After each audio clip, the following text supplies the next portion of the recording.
Okay. तो ये बताओ नहीं. कि यार कहाँ से तुम्हारे अंदर पॉडकास्ट के बारे में जो let's make a podcast where did it come from Ranveer let's tell me that explain us it to us for the viewers out Okay, so there wasn't any specific reason why why I wanted to start a podcast. I just ideated a platform about discussing my favorite subject in a way that other platforms failed to. So I thought, okay, let's start a podcast, and then I talked to Vikrant about it. I told Vikrant ki, okay, let's just do it, and he said ki chal karte hain, maza aayega, and then we pitched this idea to the editorial team of Sigma Phi. And remember, Vikrant, how when we were in the meeting, right? And we were pitching our ideas about the podcast, and we met Aditya, and he was coming up with exactly the same ideas, even though we hadn't talked about it before. Yeah, yeah. That We was were such a still big in the point. meeting, and Ranveer is texting me on WhatsApp that okay, this Aditya person is very cool. We should ask him for the podcast. And also we needed one smart person in the podcast, because we two could not handle it, obviously. So we asked Aditya, and Aditya was readily on board with it. So yeah. We didn't ask Aditya exactly. हमने force किया उनको one इतना. smart person in the podcast and they come to me amazing start with the podcast there we have it so anyway like yeah, continue dude it's like it's going well about everything what But else Aditya, what did you think about it? Like when we about the presented? podcast it was like I'm a person who's like good at giving ideas not executing them so I was like was in the meeting I was like kuch must soch podcast we can do podcast by podcast kar sakte I just went like that in the meeting I didn't know like like two of you were like really into it and listening to it so obviously that worked out pretty well for me I must add that so but with the podcast it was in my brain like we can have a talk show or something like I just said podcast because podcast sounds good and I hope that this podcast sounds good as well. But so I went on like this, but I think I'm pretty glad that people actually took up that idea and took me in with them. And let's see how this goes. Let's see. Hopefully, all well. I think we have to make sure that it goes all well, but like one can hope. So, what about Vikrant and you? How did you guys first communicate the idea of a podcast amongst each other? Like I came in late. I was like a third party which like joined in with you guys, right? Tell me about you guys. Tell them about you guys. Okay, so Okay, Vikrant, so you. okay. Ranveer and I know each other before we joined the editorial team of Sigma Phi. We talked about classes and stuff. We have same subjects mostly, and yeah, we are friends kind of. We have not met each other, but still. And we both decided that we want to join the editorial team, and then we had the first meeting, and we thought, okay, we need to come up with some good ideas. We need to be involved. We need to be hands-on. And so we all sat down one evening and came together with a bunch of ideas. And we said, okay, in the meeting, we'll talk about these ideas. And Ranveer was very excited about the podcasts idea. Okay, he was very on board and excited about it. And we pitched it. Akshita liked it, our head for editorial, and Aditya liked it. So it all worked out great in the end. Yeah, I think there was a name dropped here, Akshita, and Akshita as editorial head. I think we should welcome her now. She's just sitting Hmm. passive over there. Of So course. I would like to get in Akshita here. Akshita, our editorial head, like who made all this podcast process happen. I think she should be like mentioned first. Akshita, like turn on your video or something, man. We want to like see. Hi guys. Hi, Hello, Akshita. that was totally Hi, not planned. exactly. That's not planned at all. Hi Akshita, Uh, thanks for being here and making this happen. And My pleasure. you are a good boss, and we like working under you as much as Oh. possible. That's just so that you don't give him enough work. Group Yeah, I, work. I can see Sure, that. she doesn't. Sure, she doesn't. Yeah. Let me just hyperventilate for a moment. But like, as we have Akshita here, like anyway, we've got Akshita here. So like, she's a senior. Like in Sigma Phi. Sigma Phi is our physics society. For those of us who don't know it, like that's what we're going to be talking about. Sigma Phi, the title of the podcast. So before we talk about Sigma Phi, it would be better coming it from it would be better if it comes from her. Like how does she, how does Sigma Phi work and how she is into it? Like Akshita, take the mic. Okay, so basically, talking about Sigma Phi, I would say that I wasn't really into it last year. I knew about it and I was interested in it, but I didn't take part a lot. But then this year, I just thought it's a really cool opportunity. You know, you guys know about it. You all have been a part of Sigma Phi and you all know how much you all have learned just working for it. It's a really cool thing where you get to write articles, check articles, and other than articles also we have learned so much in video making, promotion, and learned about new people, met new people. So it's a really great thing to be a part of, and I'm really glad I was able to take up this responsibility and meet you guys this year. It's just an attempt to share my knowledge more about physics that uh, attracted me specifically, more specifically than my love for physics. But there's a thing ki whatever you love na, you, I mean, as a subject, you always want to communicate more about it. And uh, in a sense, all the great scientists there are also physics communicators, science communicators. Most of us had the similar reasons for like coming to Sigma Phi and joining it.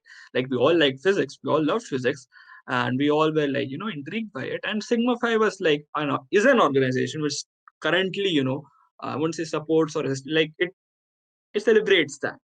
So I think that would be the reason like we all came together here in Sigma Phi. So okay, So I started pestering Aditya about it, and then I think he he told me like, okay, पहले तो text को ignore किया उसने. Then he told me कि okay भाई meeting होने वाली है अभी editorial की, we'll reveal everything there.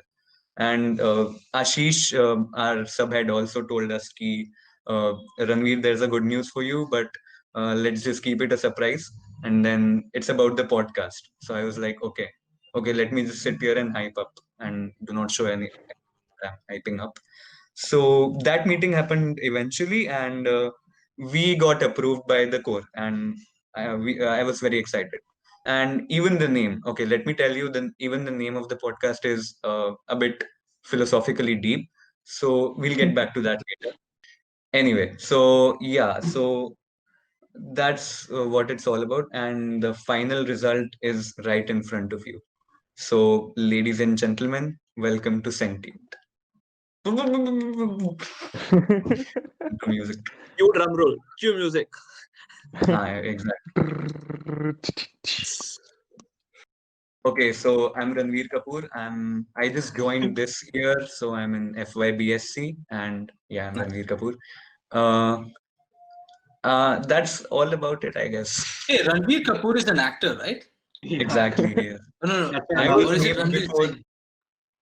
Okay. No, Both. Yeah. his name is actually the amalgamation of both the actors. It's Oh, both of Ranveer them. and Right. Kapoor. Yeah. Right. Hopefully the best of the both actors, but if it's going to be the other stuff, I don't know. I can't guarantee stuff. Like Vishwan getting- Cool. And what's your Okay. combination, Ranveer? What are you doing? Like what? Physics, chemistry, and math. Physics, Nice, chemistry, and math. Classic. And, of course. And I'll take up physics later on. So. But Okay, so I joined Xavier's this year. I'm in FIBSC and my combination is physics, mathematics, and geology. Although I don't condone geologists. Just get it out there. Okay. so I am Aditya Subramaniam. I am currently doing masters in physics, first year MSc. Xavier's. It's just like 2 months into Xavier's, and we're like getting into this. So I don't know how it's going to work out, but like it's like we're really glad to have you all. We are like the entire physics society as well. We are going to talk about that here. I'm currently in Delhi. It's freaking cold here. That's all I know. All right. Nice. Yeah, actually, I was asked that in my interview. Why do you don't want to continue in Delhi? Why do you want to come down here to Xavier's? Like the entire interview for MSc. Like I had to make up an answer. I had to make up an answer that at that point I was like student teacher ratio or something. Okay, But cool. like it worked. Cool. Nice to meet you guys, man. Yeah. Nice meeting all of you all. It's really nice. And Emma and Akshita, of course, we've spoken before. Ashish, Philip, is that your tech guy or something? He's Ashish is our our everything. subhead. Oh, Ashish is our everything, I would say. He just comes in with like okay. this pearls of wisdom whenever needed, and whenever not needed as well, just he drops in pearls, and then we use that as per as our convenience. Ashish is like Yeah. everything for us. Rohan is the And tech guy Nice. actually. hmm, Rohan is the one who's recording, and I don't think he would be turning on his camera. But if he does, I think we'll acknowledge him. And then we have Akshita with us. Akshita is our editorial head for the session, and she has been a really, like very good, I would say, leader, and like she gets work done. She's like next work, next work, next, but she's like super excited in the society, and we all are pretty much motivated by that. So right, Nice. Boss के लिए जो बोलना बोल दिया हमने अब. Okay. So let's begin with let's begin with you now, right? So in the like we are like really happy to have you all here. So the recording is on. Let's just start with the first few questions. Like tell us like first start with let's start with Sigma Phi. Obviously, like how did the idea of Sigma Phi come to you, and how did you like start implementing it? Like what was the process? Like we need to know that. It's like the major question looming over us. Okay. Should I take this, guys? Yeah, Anshuman? yeah, you go on. Yeah. Okay, so I mean, look, so we were in college. I think we started our batch started 2016, right? 2016. So 2015, yeah, 2015, between 2015 and 2016. And we obviously there was from first year you could tell that there were people who really did care about physics. You know, like physics is more than just a subject to a lot of people. So but at that time, as you guys know, if you are like in first year and stuff, there's not much that you can do, you know. But we saw, at least I did, I noticed this sort of empty, like a spot for something. Well, there was something called the physics circle at that time. I remember going to one of their meetings. I think Anshuman was there too. Amit was there I as don't, well, probably. I don't know. no one So remembers that. I yeah, remember. so exactly it I'm like it was okay, but it wasn't what we expected. Like it was just a bunch of guys who just like randomly spoke about like, okay, today we'll talk about physics in movies, which is on its own an interesting topic, but like, execution is really important. Like, how are you executing this discussion? Is it fun? Is it interesting? And honestly, it wasn't. So that was the one and only meeting we went to, which and soon after that, like, it completely disappeared. There wasn't any sort of association of physics in at Xavier's. There should be something. And Xavier's is known for like arts, and has The some of clubs the and all. best teachers, and its clubs and things like that. The main thing was, look, one day Xavier should be known for physics. Okay, we got to make that happen. Like, it may not happen right now, it may not happen while you guys are there, but eventually, like, when you guys are like maybe 35, 40, and you look back and okay, Xavier's is known for physics. You see Sigma Phi, we were part of Sigma Phi. We were part of the first decade of Sigma Phi. You know what I mean? Like, people from far and wide, should know Xavier's for physics. And I think students are at the heart of that, because professors come in, do their job, and there's only so much they can do. The more participation you have from students, the more enthusiasm you have, the better they're going to, the better the teachers themselves are going to teach, because they want to push it. There's more agendas. Then, in terms of actually getting it off the ground, like, this of course happened in our TY, because now we know our department, we know who everyone is, and we said, you know what, let's just do it. So I remember I went and spoke to a couple of teachers. We had Bodne ma'am was our HOD at the time, and she was extremely supportive. She wanted something like this to happen, but of course we faced hurdles. That not everyone's gonna be like, yeah, that's great. You guys go ahead and do that.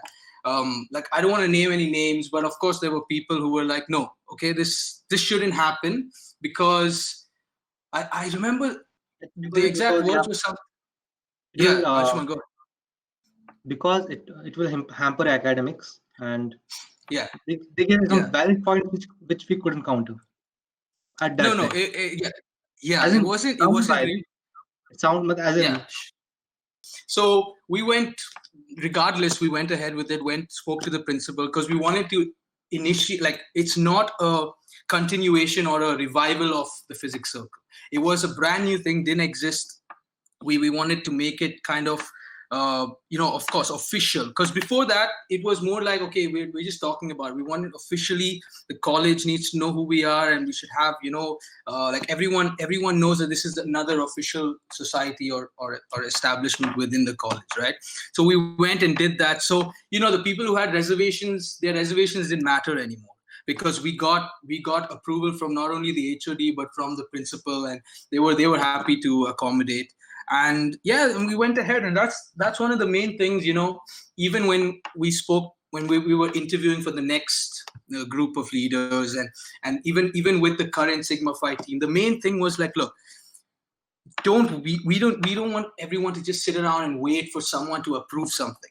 I mean, like, forget about any of that. Like, just do what you got to do. And especially now with COVID, and everything's online, it's a lot easier to just do something like this. Like, just run the podcast and talk about physics and talk about whatever you want to do, regardless of the hurdles. But at that time, of course, we needed more stuff. We needed like time in the lab so we can call everyone in and have like a function. Then we needed to book places, rooms, and things like that, which like I said, if you're motivated enough to do it, you do it. This was like from Kurt told us, like Kurt as a founder, he told us. But what about with you and Amit and Anshuman? Like, you are the ones who joined it with Kurt, right? What was, from your viewpoint, like the beginning of Sigma Phi? It shouldn't be. It must have not been the same as Kurt's. You must be having a different experience while coming into Sigma Phi, although co-founders. A bit similar, and one of the main reasons that we didn't have anything, like, you had Zach, I think you still have Zach, and you have like Life Science Society. They had like every cool stuff, cool events happening, and then we had dreary lab of physics where people came and went, and everyone was like very dead. And then we thought we should have something as well. That was the main idea for us. Is Amit, what about you? Yeah, so basically, Kurt and Anshuman came up to me, and they were like, let's start something with, doing something with society, starting something in physics, within physics only. And then I came along, like, first Anshuman and Kurt were the ones who started, and then I came along, and then we, made a team, Glaston, and then Glaston came along, and then there were like many people who came along.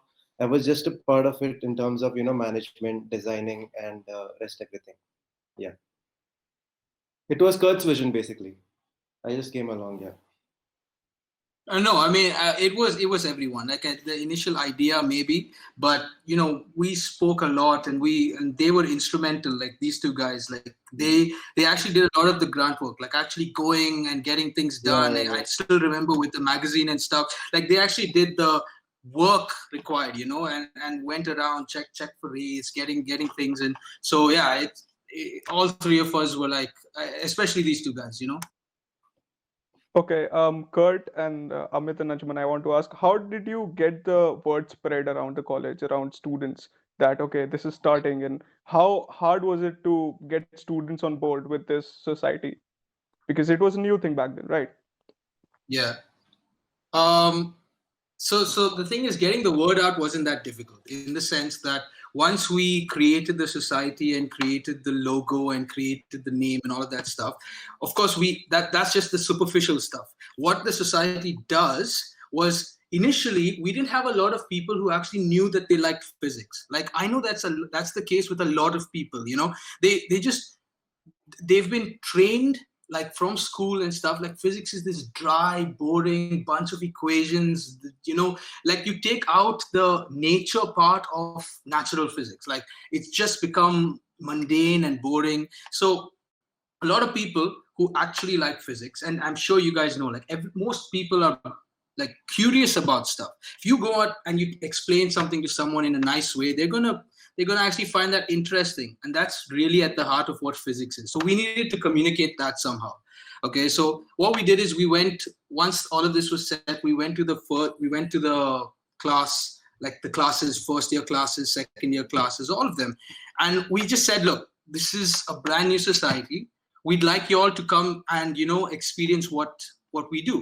So what we did is we couldn't get everyone to come to a lab at any particular time and watch us. So we brought the lab to them. So we traveled class to class with a bunch of equipment. I still remember we took out the helium neon laser, opened it up. We had like a bunch of bulbs, rheostats, resistors, all sorts of stuff. We brought it in, like created a show. That was the idea. You know what? You have to show them, like physics is very like demonstratable, at least to some extent.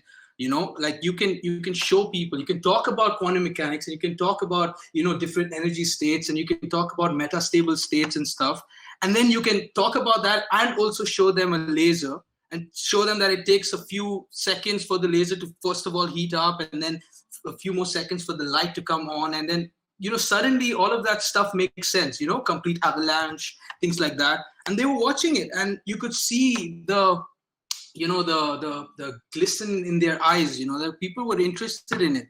And we got feedback about this too. The students seem to really like it. Some professors seem to think that physics is not about just the fun.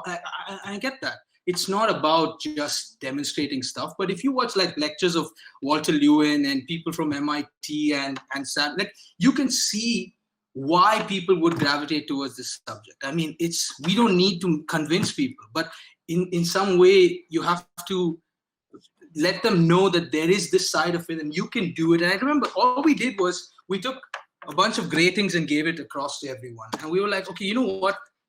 Look through it and turn it around and do what you want to do. And suddenly, they see this red light splitting, and they haven't seen it before. It's something that is so simple, but at the same time, they haven't seen it. And now they've seen it and they're like, okay, I want to know why those lights are what they are.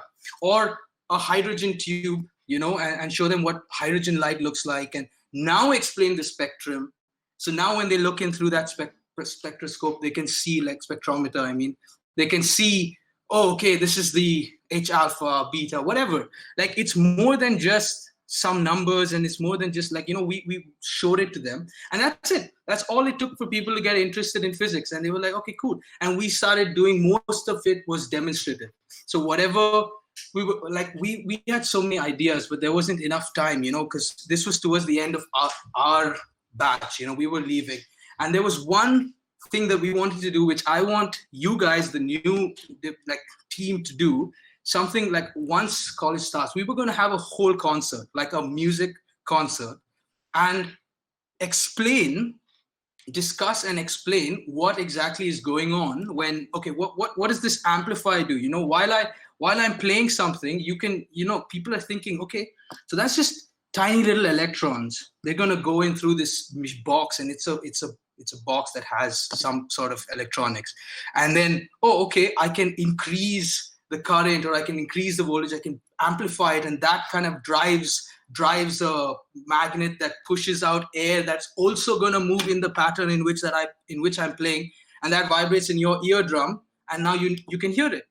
And the fun part is the music and stuff, but people will get interested in what's happening, same with like frequencies and many things like that. So going about, to answer your question again, getting people on board and stuff wasn't that difficult. We just had to show a little showmanship, get people a little more interested. Like, of course, we had the lights off, we had like a projector showing like Sigma Phi up on there, and we still have pictures from that first thing that we did in like for the second year class. We've got a couple of pictures of that, and that's it. It didn't take much. It just took things like that. I mean, that's certainly a beautiful idea to, before you guys came in, right? We were discussing about why we joined Sigma Phi, right? And Yeah. the reason why we joined Sigma Phi and why we started this podcast is coincidentally very similar to why you guys started it. So in fact, we wanted a platform, an established platform to celebrate physics in a manner, and uh, that's how Aditya put it before you guys joined in. And yeah, so basically that's what we also thought about. Okay, we've come to this college and we want to celebrate physics in all sorts, and there's this society, and I'm going to join it.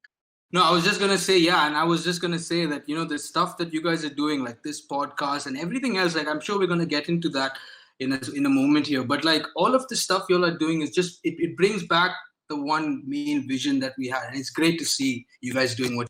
Yeah, everything going full swing this year. Yeah. So, so to add on to Kurt, so we had like we got a magazine printed, and everyone was worried. Even the faculty were worried like how to sell the magazine. And we ordered some 100 magazines or something, and the faculty was like, no, it won't sell. I And guess then we had 150. everything sold on just one article, most of it. Why? The physics behind the Santa Claus. So there's something I don't remember exactly. So it was using quantum mechanics to explain Santa Claus or disprove Santa Claus, and it sold like Yeah. hotcakes. Is Yeah, that I've read multiple articles like positions? that. Yeah. That how Santa Claus manages to go into every house on one night, No, the right? article was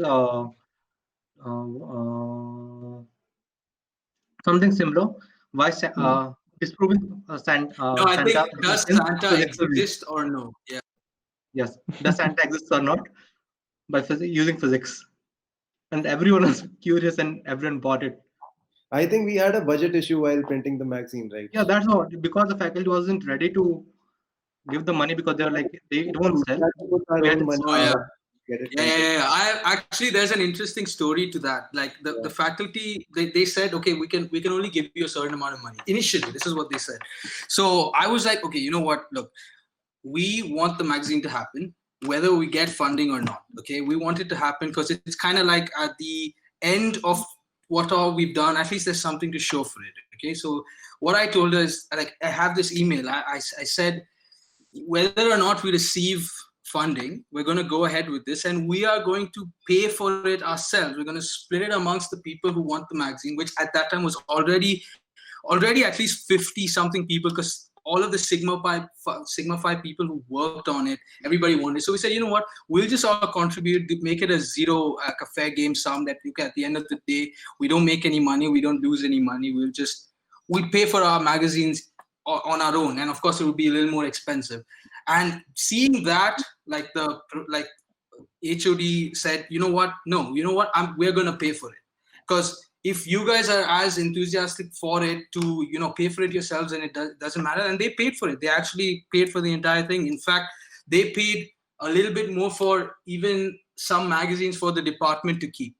So again, it's how you turn a no into a yes. It depends on what you say and how you say it. And yeah, that was just the story I remembered from back then. and funny thing, our magazine was the most expensive of the all magazines which came out that year, and it's all got sold.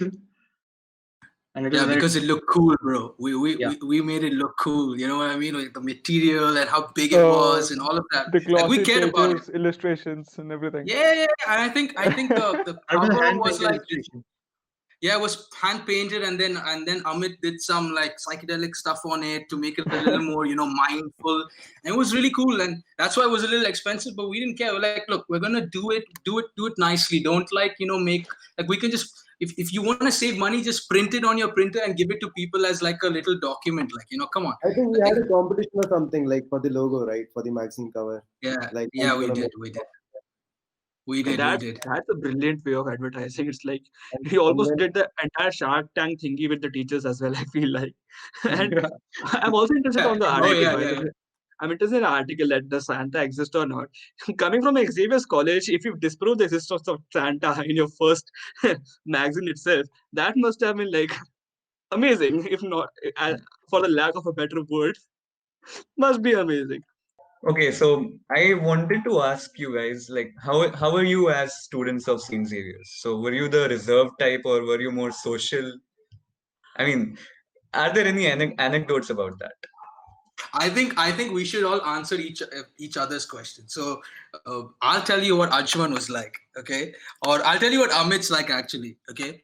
So Amit was actually extremely reserved initially. He was like a full-on nerd, not in a derogatory way, but like he was a completely different guy between second year and third year. In third year, so we started hanging out, and if the answer you're looking for is that were we studious, not really. Okay, Yeah. I think Anshuman was No. probably the most studious. I don't know. I don't know. We didn't particularly care about marks per se. It was more about like we had some very, very lively discussions in class, and mostly it was me, Anshuman, Amit, and I think Arjun was like he was the topper from our class. He also did a Sigma Phi talk back in like 2019 or something. He did a talk with Sigma Phi. He's a topper. He's now in where is he? He's in Cambridge. Cambridge doing I PhD. He's in guess what Cambridge. scholarship or Yeah, yeah, something. yeah. About Anshuman. About Anshuman. Okay, so this guy, whenever I'll see him in the foyer, he'll be drinking tea only, like every time. And then more about him, he used to have gangs. He never used to roam alone. Like he used to have gangs. Like he'll roam around with Desmond. 5 6 dudes, or maybe chicks. And then he used to keep like first year, may he'll have different gangs. Mostly dudes. And third year, he had us, like me, Kurt, and Glaston. So he started hanging out with us, and then we started doing projects like Aqua Hub, and more projects like those. Yeah, even Society of Physics. We Yeah, did a lot of stuff in TY actually. yeah, we did a lot of things in TY. Yeah, Unlike us, and Kurt was very social since yeah, since he was first. very social. He knew a lot of people. He'll do am nights, he'll play bass, he'll do hang out with chicks. Yeah, so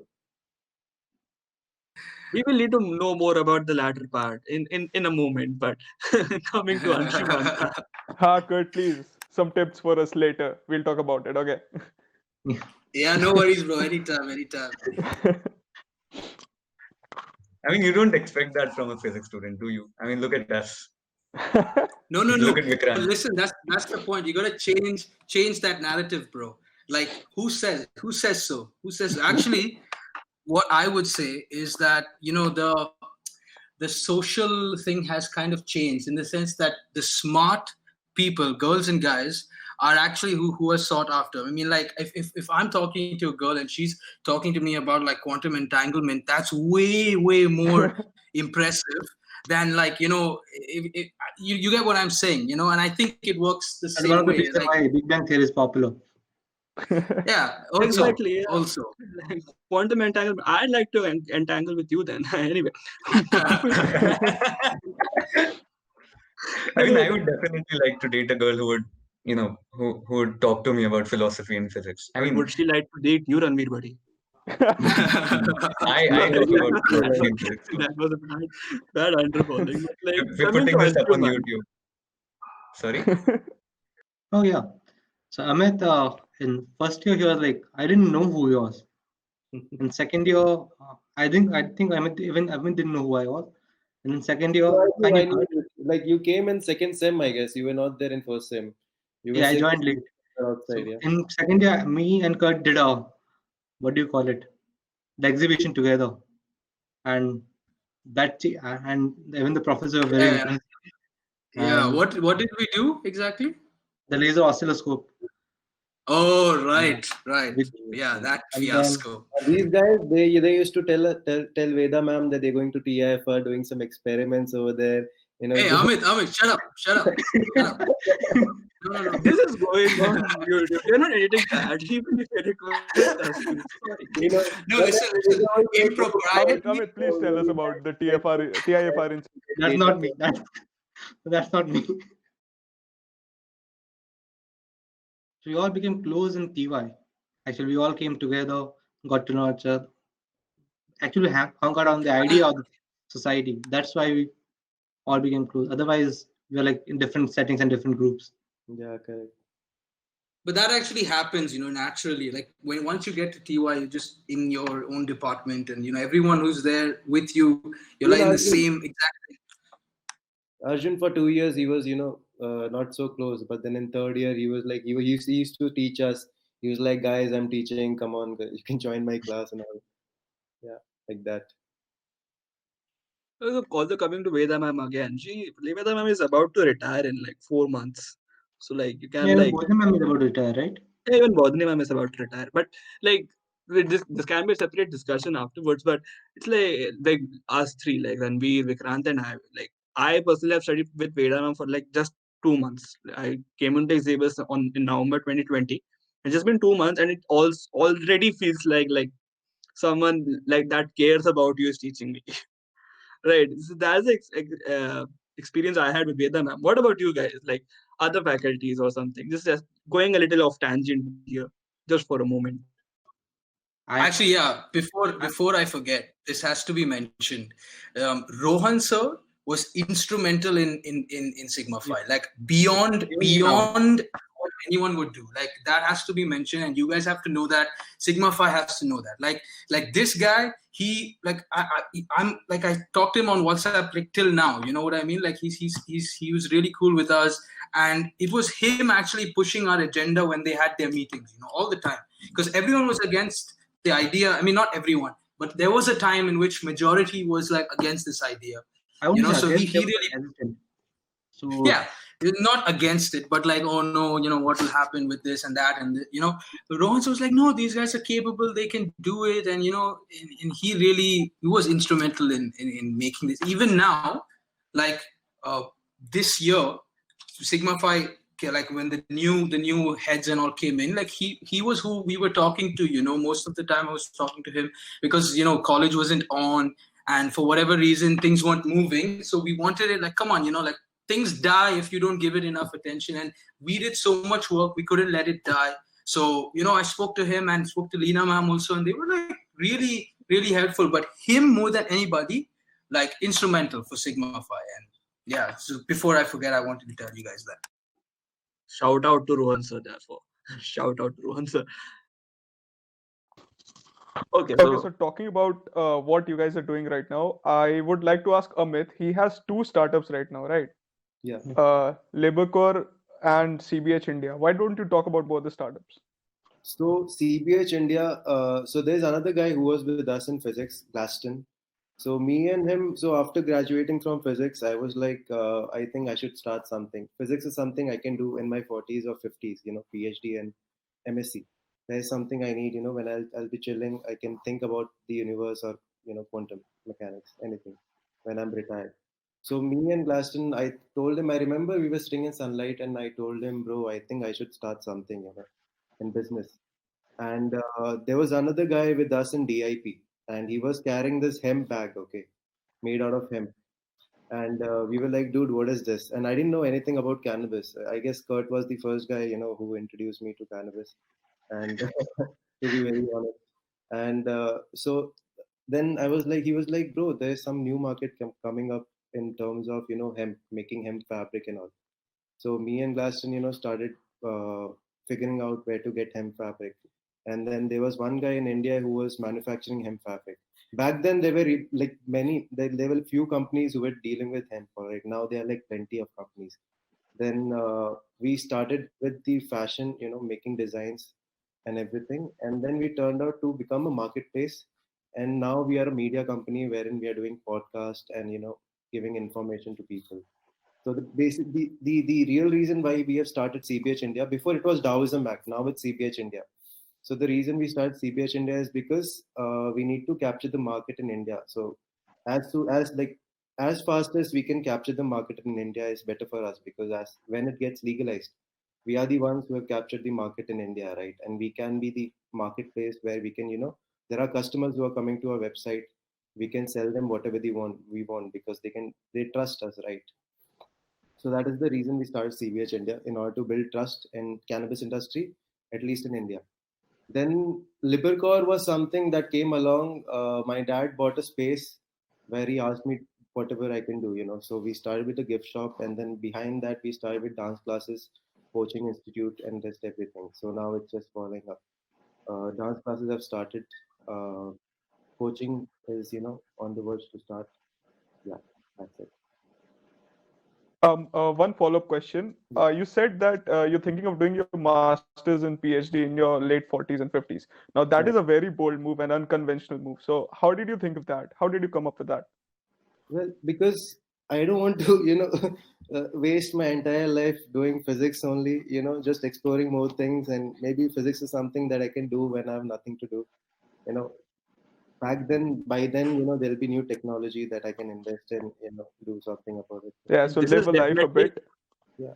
yeah. Quantum mechanics This is is, something that I'm very interested in because Yeah. it's very fascinating, and it's, something that, when you read about it, you won't believe that actually happens. Something like Yeah. that actually happens, right?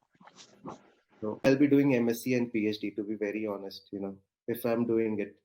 And then after that, I'll be, thinking about making myself financially stable and, in physics, especially, like how doing research and everything. So there'll be a lot of things that'll be happening in my life, right? Not just, it's instead of just thinking about physics, right? Einstein, Isaac Newton, they didn't have anything. They just sat and, wondered. Hana. So that is how physics is. You sit around, you wonder, things come to your head, you start writing it down, you start solving it. It's like that, right? It's just not, you don't force yourself to think. I mean, I agree because to do physics, you really need to be in peace. So, yeah. Yeah. Okay, so I think we'll come to Anshuman, and you are doing your MSc from IIT Madras, right? Yes. So, would you like to talk about what exactly you want to do in physics and how you are actually pursuing it? So I took a year drop. So like Amit, I was figuring out, do I want to do physics now or anything? So when I took a year drop and then I was like, yes, I want to do physics now. So I gave jam and then went for MSc in physics at IIT Madras, and the faculty there is really amazing. Veda ma'am, she is alumni from IIT Madras, and she always talks about it. And damn, and the physics they teach, nothing like you ever read. So and then I'm currently doing my project in something using diamonds to detect extremely tiny magnetic fields, like a magnetic field of a single electron. So now I'm currently doing that, and then I'm hoping I could do a PhD somewhere. I'm looking for PhDs abroad. Let's see how it goes. That's great, actually. And coming to Kurt, so as I've read before, apart from aviation, you're currently teaching undergrads and high schoolers physics and math, right? So, Yeah. as you already told that how you used to communicate physics while you were in Saint Xavier's, right? But how do you how Yeah. do you explain these abstract and very complex ideas to undergrads right now? See, so it's different with the undergrad level and obviously with the high school level.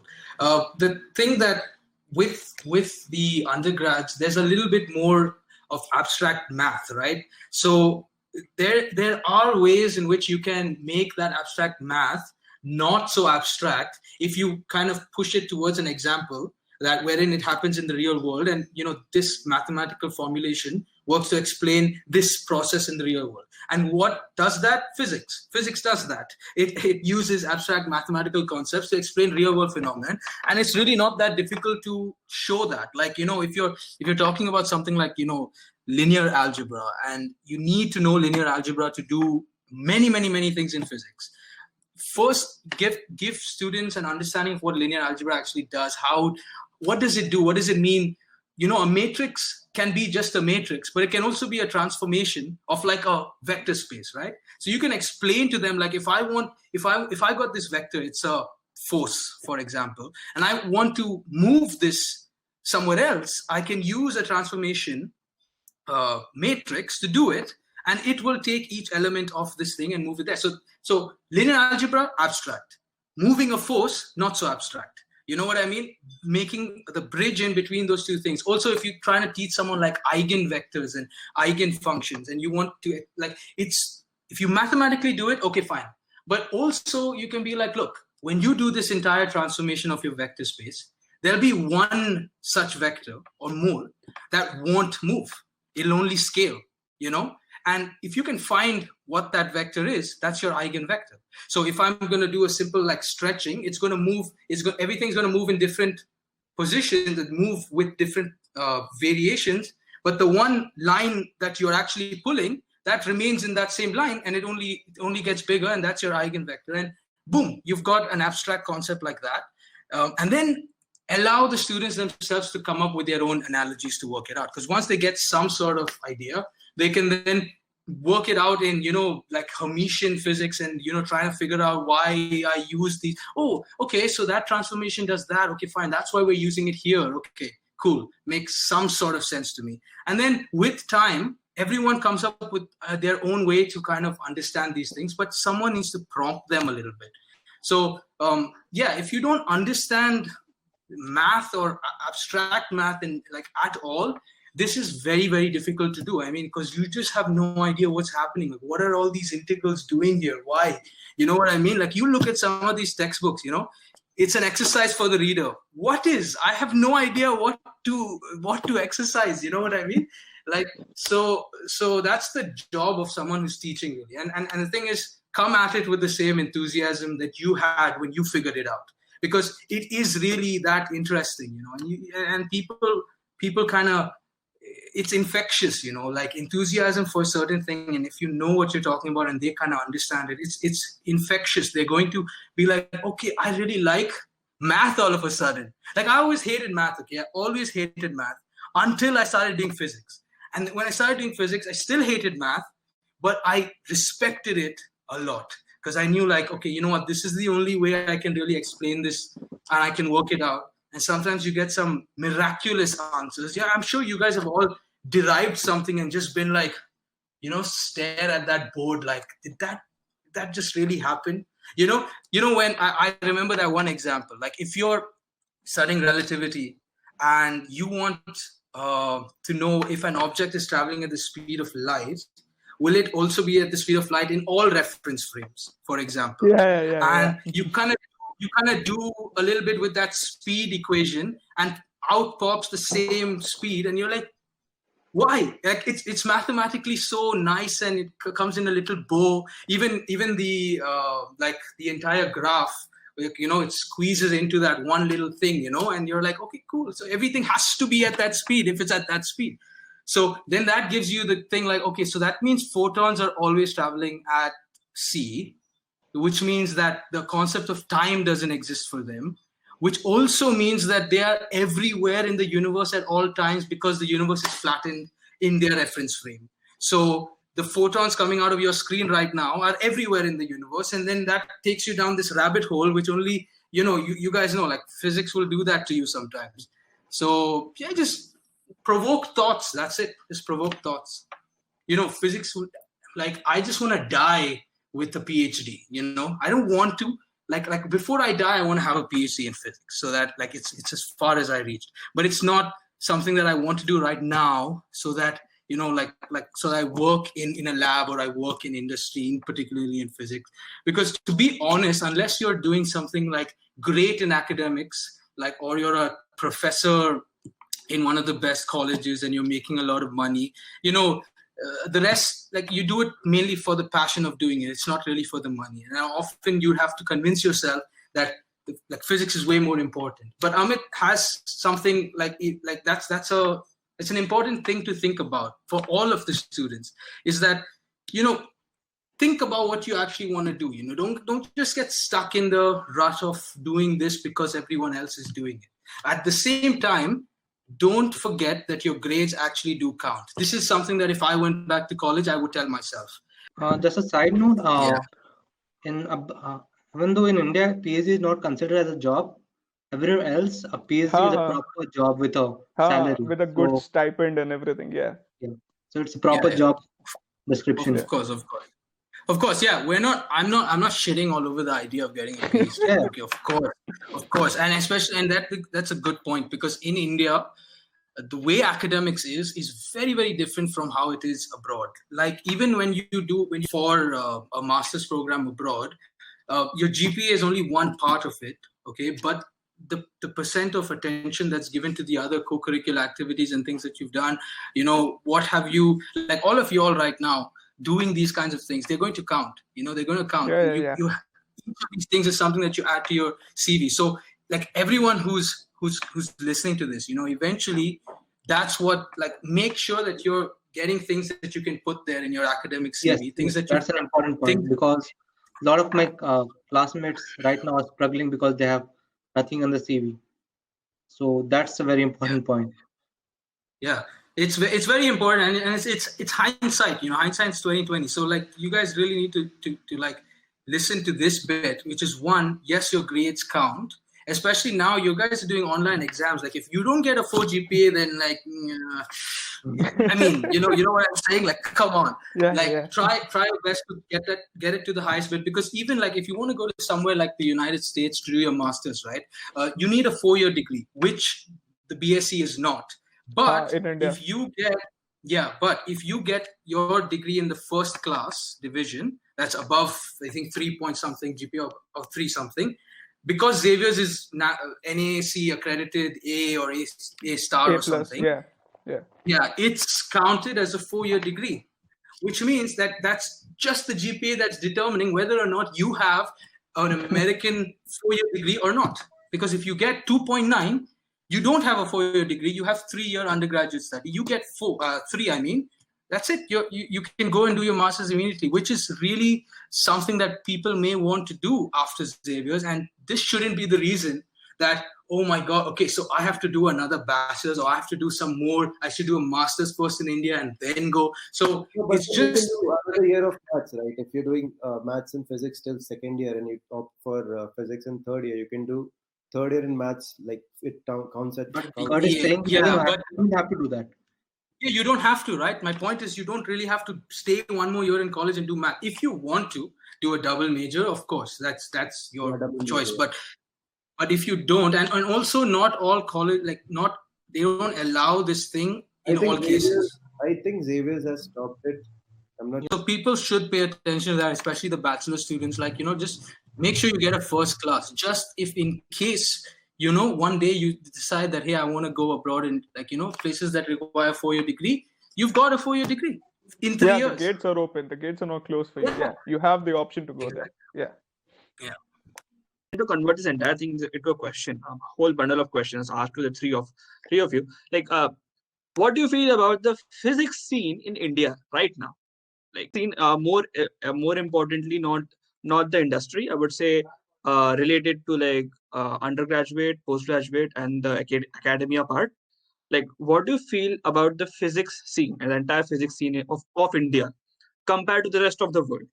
I would suggest bachelor's and master's in physics in India are amazing compared to when you go abroad, because they give a more wholesome, more rounded up curriculum. And then when you go to abroad for after bachelor's, then you have to do something as a self coursework for first few months, so that you can catch up with the degree abroad.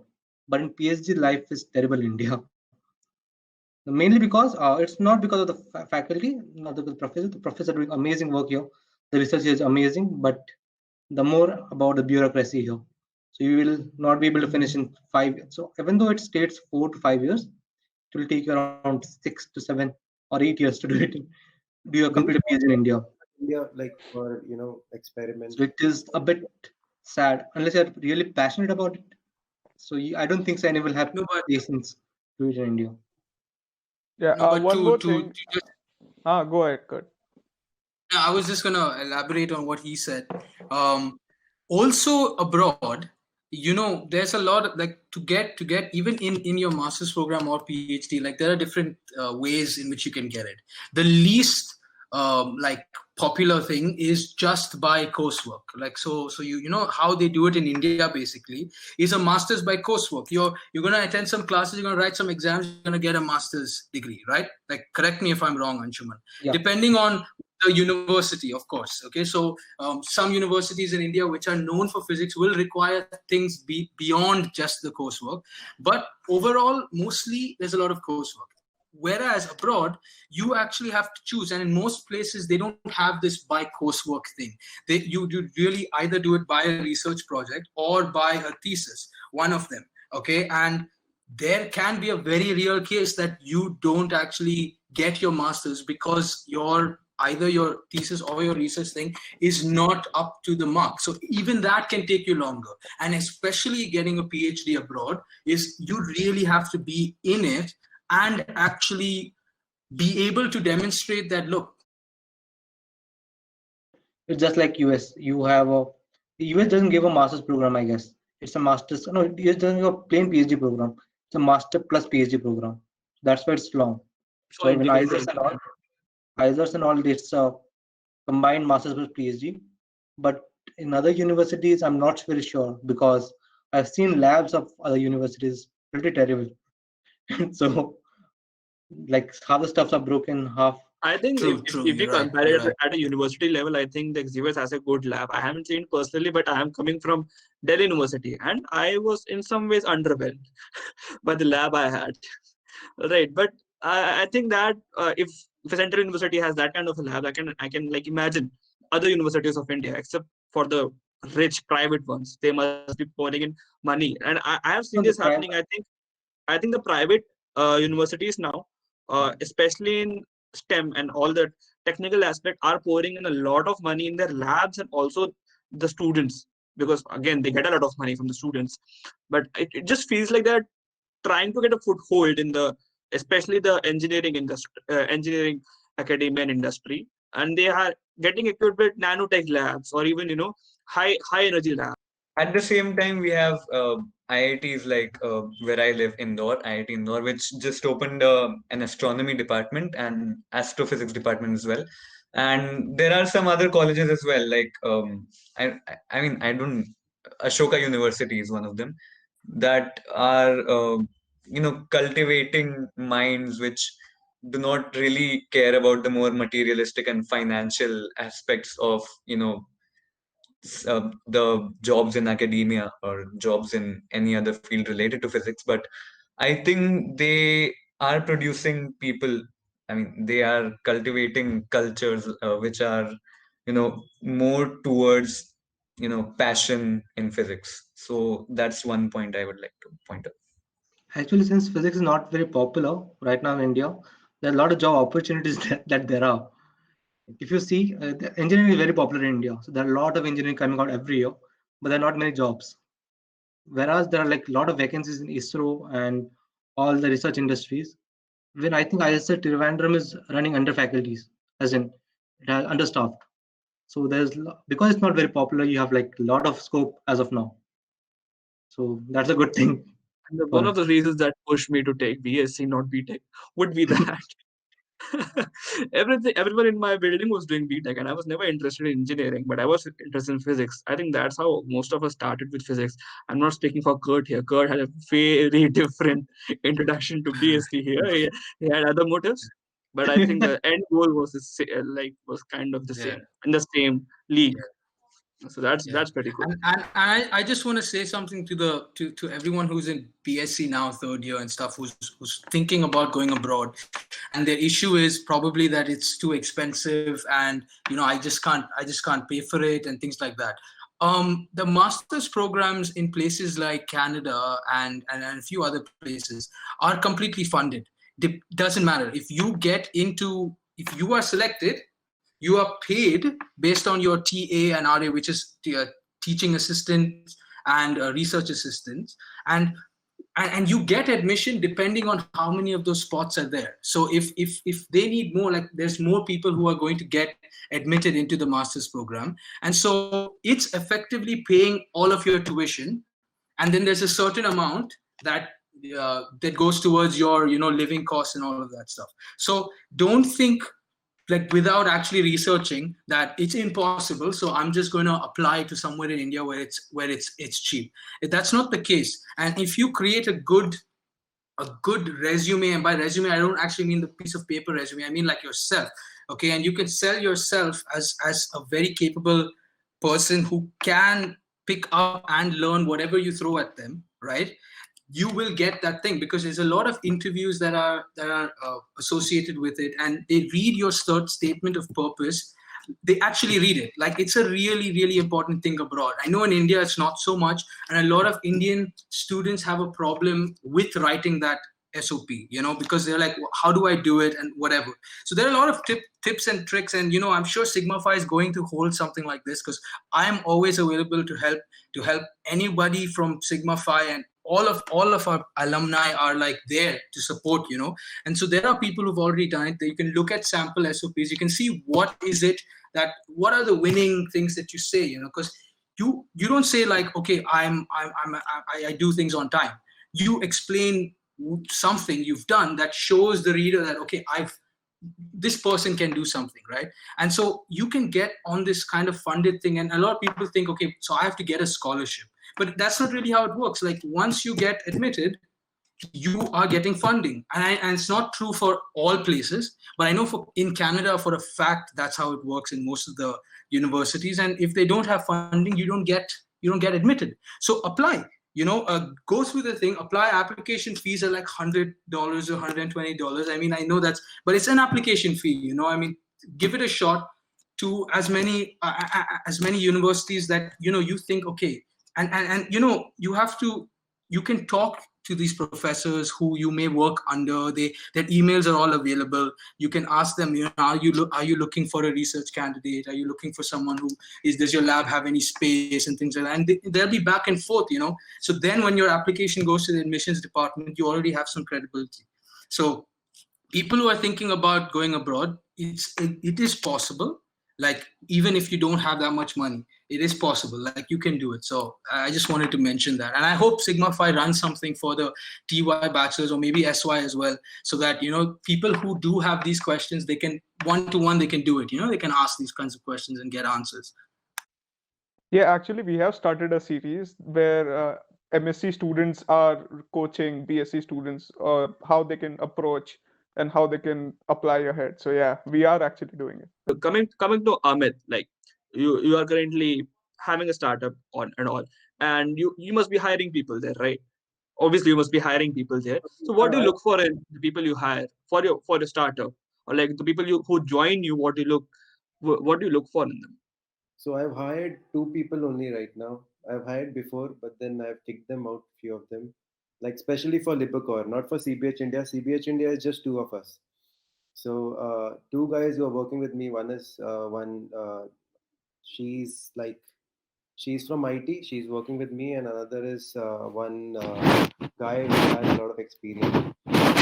So the thing that I see behind, while picking up, while choosing people, is I don't look at experience. I look like how motivated and how dedicated they are. Like, the motivation is everything that I need. Like, what is the motive that drives this guy to do this thing? If this guy doesn't have any motivation, he's not going to do anything, right? So motivation is everything that I need right now. Like, that's the thing that is pushing our company. That is the thing that is pushing everything. So at this level, I think motivation is everything that I see. And also, we are collaborating with other brands, such as there is one Raj More Dance Academy. We have been collaborating. He uses our space. He teaches students. So in that case also, I see ki, what is his credibility, how much, like, how many branches does this guy have? Again, the motivation, what's the thing that is driving this guy to do this thing? So the drive is everything that matters to me. That's it. Yeah. Was there an MSc program when you were in Xavier's MSc Physics program? No, No. Oh, MSc it's right. no. started after we left. I mean, Sigma Phi is older than the MSc program. I just want to ask you, like, before leaving, like, what is like a message or a direction that you want to leave us with? The undergraduates and Sigma Phi included. Like, what would you like to leave us with? Like, take turns answering this. We'd really love to hear what you have to say.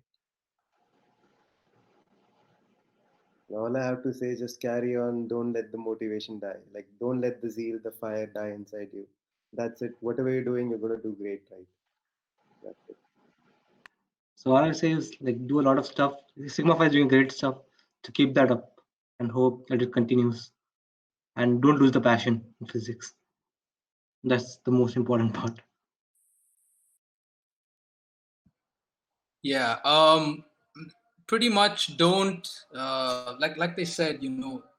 What I would want to say though is, don't get stuck in the conventional way of what's going on. Okay, there's a lot of that you guys will face throughout. Okay, and especially being in India, it's like almost certain that you will come up, like people will tell you that you have to do things in a particular way. You have to do BSc after your high school, or you have to do MSc after your BSc, and you have to do PhD after your MSc, or you have to work, or you have to do this, or you're gonna hear a lot of these things, and you also may feel like you're on the clock, that okay, like a lot of people said, by the time I'm 30, I want this to be the case. It will almost never be like that. Okay, like life has a funny way of changing for everybody, and what you want to do is not always what happens. But that doesn't mean that you kind of lose focus. Like I said, for me also, and for Amit, we want to do physics someday, for the fact that we want to do physics someday. If you guys think like, I want to give this thing a shot, I want to try it out. I know there are pressures and social pressures and things like that it's not as easy as me saying, hey, why don't you just go and do this? Like, yeah, it's not as simple as that. So you need to remain strong and like continue, like persevere, and don't subscribe to the worldview that I need to work hard now, beta, work hard now and enjoy later. Your later is not going to come. Like it's always going to be, you gotta have to work hard at some point. So why not balance it in some way when you're in college? That doesn't mean like forget about your grades and don't care about that. No, then you're not balancing it. Have a way that find your own way to balance these things, so that in your entire curve, your entire life, the area under that entire curve comprises of everything on that bell curve. You're not only here and then, like we could all be gone tomorrow. I mean, with what's happening in the world today, it wouldn't even be that difficult to think about, okay, so there's going to be like World War III like next month. It could happen, but even individually, anything could happen. So like don't subscribe to that worldview completely. Of course, that doesn't mean, like I said, enjoy your life by not caring about any sort of work or any sort of thing that kind of drives you. Have a nice kind of balanced approach. Talk to people. Don't get stuck in the Indian dream. Live it, man, and be happy in whatever you do. And if you ever feel like, oh, okay, I'm too old to do this, then you're definitely not. I'm telling you, you're not. You can do it whenever you want. And so relax, keep it going. Sigma Phi is one of the best things we have now, especially to meet all of you. Like we are getting to meet you all because of Sigma Phi. You know what I mean? And then the many people, what we once had a vision of, you guys are fulfilling. And if I could just tell you what our long-term vision is that Sigma Phi has to remain Sigma Phi, the Society of Physics. It has to remain and branch out from being only a student. And it's already more than just a student thing. It's more than what it is. And soon you're going to have alumni that are in great jobs, making a lot of money. The first time if I make a certain amount of money and I'm like, what, the first thing I'm donating to is physics, the physics department in Xavier's, is to Sigma Phi. I want to, because I know that something like, 10 grand is going to go a long way for something in there. And one day give enough money that there's a huge lab that, people can be like, oh shit, this place is known for physics. And it's known for physics because of people from everywhere in every college. Yeah. And so from 2017, like in 2027 and in 2037, like there's so much more because of all of us, and alumni is a very important part of that. It's a big group of people who have the same passion, and that's kind of what we want. So that one day, there's like a Sigma Phi on the street. It's a big institute of physics where you can go in and you can be like, hey, I want to do this experiment. I don't have funding. Okay, why don't you speak to this guy and see what happens? Like, I don't know. It's the imagination is boundless. It may work. And with the current leadership and all of you guys, I see it definitely going there. I see a lot of stuff that you guys have done that was not done in the previous years at all. Really good newsletter, really good Instagram page, constant stuff always. The website is awesome, and like it's just a lot of stuff. And whenever anyone can help towards doing something for Sigma Phi, they should, and they are. So congrats to you people. You all are doing a really, really good job. Keep it up. We're always here to help you. And always you can contact me whenever you want. I mean, Sigma Phi's got my email and number and stuff. You can just WhatsApp me. I'm available. I'm sure these two are too. No matter, like Amit's kind of, he disappears for a while, but it's okay. You know, you can contact them. There's no issue. So if you And need with any the other alumni. website and everything, if you need anything, if you need to add anything or do some changes, you can let me know. I can help you with the website. And maybe getting more traffic to your Instagram page or everything. Anything. That would be heavenly. Yeah. Really heavenly here. No problem. Let me know, just. Yeah, sure.